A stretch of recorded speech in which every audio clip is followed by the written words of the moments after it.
What's going on, Knife Tube? So I'd just like to start this one off with a little apology. It's been about a month since I've uploaded. I don't know if you guys can hear it in my voice. I'm still pretty sick, but I figured, it's been long enough, and I also want to make a video too. Today we're going to be looking at the Military 2 with the compression lock, the newer version. Um, Great knife, guys. Honestly, a lot of people, well, not a lot of people, but I hear talk of, oh, it's too big and this and that, but, that's a personal preference, right? This thing fits great in the hand. One of the better handles I've ever really dealt with, to be honest. But we'll get into that once we check the stats and all that. So let's open this up. We'll go this way. Oh, man. Yeah, I'm still pretty sick. Okay. So we have 4 1/4, maybe a little less, 4 1/8 total blade length, and then edge length we've got about 3 3/4, and then overall we're looking at 9.5, just about, yeah, 9.5, and then handle length is from here 5.5 about as well, 5 5/8. So it is a larger knife, like I was saying, but honestly, you don't really notice it in the pocket because it is very light. So let's take a look at the weight as well.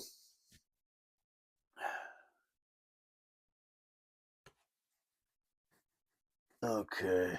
So 123 grams and then 4.3 ounces. So just over a quarter pound, but like I said, you don't notice it too much. It carries very light. Um, doesn't take up much space in the pocket, which I love. I'm sure everybody would love. It's just kind of slender, like even the I don't feel like going to grab it right now, but even the Mannix seems to be a little bit taller. So yeah, this thing is very comfortable. I would say very comfortable. I've been enjoying using this, but so I got this because I just got into Spyderco, and then I wanted to learn about this S30V, the Spyderco S30V, right? Like, because it all depends on which company you're going to.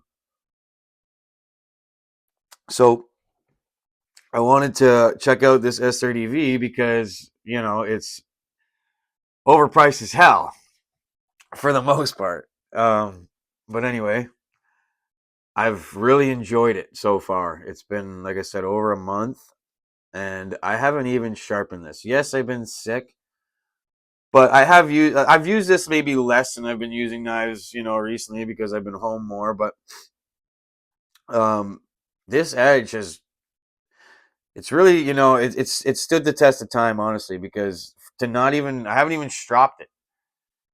And I would say you can see this. That's one thing about the DLC coating; it gets very dirty. But yeah, I was just kind of worried about it because S30V is available from other companies, but again, like I said, it depends who you're getting it from because in my last video I explained they have this formula down pat, and it really shows. The heat treatment is right on the money, and that's what I'm saying. The edge retention proves that. But I will say, if you're just trying to decide whether you want to get the DLC coating or you just want a regular blade, this DLC does stick quite a bit. Like, even if you're cutting cardboard, if you're cutting food, it's not as smooth as a satin blade would be or a stonewash blade would be. So just bear that in mind. It also gets really dirty, but it does look cool. Like, me personally, I think it looks sweet. So, and also with this style blade, or handle, being military and all that, I just figured, like, having a blade that doesn't shine was kind of more in line with the effect, I guess you could say. But yeah.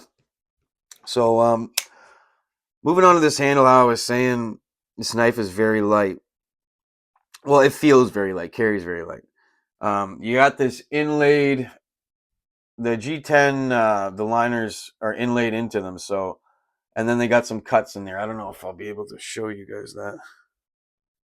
Yeah, you can kind of see it, but it's dirty in there too. But like I said, it carries very light, and I'm personally glad I went with this over a PM2, just because I like bigger knives, and like I say, large knives can do everything a small knife can, but it doesn't go vice versa. So, one thing I want to point out about this being a military blade, I don't ever really talk about the self-defense aspect of a blade on my channel due to the fact I'm from Canada, but my audience is mostly Americans, and there's some Canadians too, maybe 20%, 25%. So we'll talk about it. And this knife is a very well-rounded knife. I'm not telling anybody to carry something for self-defense. That's not why I carry a knife.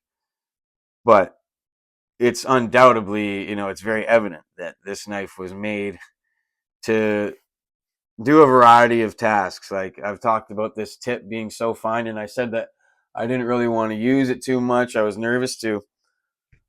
But I've been using it, and it's worked very well having this, especially with the forward choil. You can really control, because a tip this thin, you're over here and you start pushing, you might lose the knife a little bit and go too far. So when you have this choil there, that tip is super useful. But what I'm saying about this knife being a good mix is that this handle, you get a perfect purchase on this blade. When I was talking about in the other video, last one, the three hand position. Sorry, my nose is so clogged trying to get this out of my mouth here. The three hand position, it sits very well here, and you get quick motion, and this is really good. I like to do, it's winter right now, but I always have a pocket knife when I'm weeding, because it just makes things quick. You don't have to screw with any thorns, yada yada. So I really love this slashing, movement that you can get out of the bottom here, and I think that gives you a lot of reach as well. This knife, as I said before, very well rounded, and if you're looking for that exact type of knife, you don't just want a small pocket knife, this thing's very interesting. I've carried larger knives, more edge on them, but this thing with this handle, it really kind of gets the same job done. So with less handle at the same time, because there's less blade. So it's just very convenient, and it's got a very cool style to it. I've really enjoyed this knife a lot. People like to say the Para 3s and military or paramilitary 2s are among the favorites, right? And this is just a larger paramilitary 2. So if you like larger knives, I'd get into this.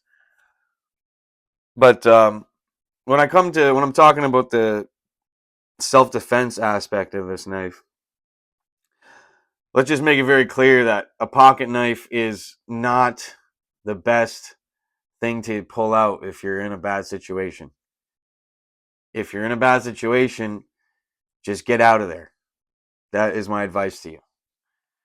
Because we don't even have to go down that rabbit hole. It's just, everyone knows. Don't get yourself in a position you don't want to be in. And if you find yourself in one, try and remove yourself. I'll just tell like a small story here. I was leaving. I had this knife on me. That's why I'll tell this story. I was leaving dinner the other night, and as I'm getting into the truck, I'm with my buddy, and we see some kind of altercation up ahead of us. We're in a parking lot, and then there's a road going up this way, so we had to exit this way. Somebody was trying to rob somebody else for a phone off Marketplace or whatever. And when we pulled up, the victim was telling us that the perpetrator had a knife. And me, I said, "Don't worry, mine's probably bigger." And you got to be careful with getting into situations like that, because I get out of the car, I talk to both of them, and say the situation went south, and I had pulled out my knife. 2 seconds later, the police, 3 squad cars rolled up. I would have found myself in a lot of trouble. So the first time I mention self-defense on this channel, I also want to mention that it's not a good idea to put yourself in these positions, okay? So, and if you do find yourself there, you'll have to deal with the repercussions. But I'd rather be, judged by 12 than carried by 6. I'm sure you've all heard that saying before. So, everyone has their own opinion on the subject, but those who know carry Spyderco. And I just thought it was definitely needed for me to mention the fact that this is a great, versatile tool. It really is, You can't when you're holding it, you just can't deny the facts, and that's why I wanted to talk about it. What else can I say about this thing? Honestly, there's not too much to say. I mean, I would say, I'd break it down more if it wasn't such a old knife. Maybe the first time some of you see it, but yeah, I really, really enjoy the Spyderco line, since I've given them a chance. Next, I think we're going to be looking at the resilience, because I've been really liking that knife too, with the serrations on it. It cuts things like butter, man. So we'll take a look at that. It's hard for me to say. I might even like that knife better than this one now. I don't know. I'm on the fence. I like them both a lot, but we'll see when I start carrying the other one for a while. Maybe that'll change. But yeah. So like I said, guys, sorry about taking so long. I should be back next week. And as always, like and subscribe. Thanks.